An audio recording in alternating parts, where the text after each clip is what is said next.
Hi friends, 17 കൊല്ലം ഞാൻ സ്കൂളിലും കോളേജിലുമായിട്ട് ചെലവഴിച്ചു. ഈ 17 കൊല്ലം കൊണ്ട് ഞാൻ മനസ്സിലാക്കിയ കാര്യം എന്ന് വെച്ച് കഴിഞ്ഞാൽ, എന്നെ പറയാൻ പോകുന്നൊരു 3 കാര്യത്തിൽ ഏതെങ്കിലും ഒന്നെങ്കിലും ഉണ്ടെങ്കിൽ നമുക്ക് എന്തെങ്കിലുമൊക്കെ ആവാൻ പറ്റുള്ളൂ. ഒന്ന്, നല്ല രീതിക്ക് പഠിക്കാൻ പറ്റണം. നല്ല രീതിക്ക് എന്ന് പറഞ്ഞാൽ പീക്ക് ലെവലിൽ പഠിക്കണം. രണ്ടാമത്തെ കാര്യം, എന്തെങ്കിലും ഒരു സ്കില്ല് വേണം. ടെക്നിക്കലോ സ്പോർട്സോ ആർട്സോ അങ്ങനെ എന്തെങ്കിലും ഒരു കഴിവ് വേണം. മൂന്നാമത്തെ കാര്യം, പാരമ്പര്യമായിട്ട് സ്വത്ത് വേണം. ദൈവം സഹായിച്ച് ഇത് മൂന്നും എനിക്കില്ല. അപ്പൊ എന്ത് ചെയ്യുന്ന ആലോചിച്ചിരുന്ന സമയത്താണ് എന്റെ മനസ്സിൽ കോണ്ടന്റ് ക്രിയേഷൻ വന്നത്. കുറെ കൊല്ലം എന്റെ മനസ്സിലുള്ള സാധനമാണ് യൂട്യൂബ് ചാനൽ തുടങ്ങണം എന്നുള്ളത്. പക്ഷേ എന്ത് തുടങ്ങും, എങ്ങനെ തുടങ്ങും എന്നുള്ള കാര്യം ഞാൻ എപ്പോഴും ചിന്തിച്ചുകൊണ്ടിരിക്കുന്ന കാര്യമാണ്.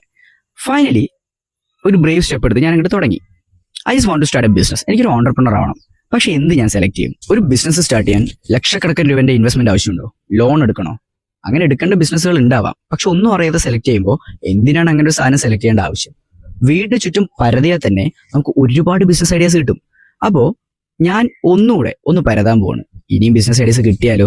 So stay tuned.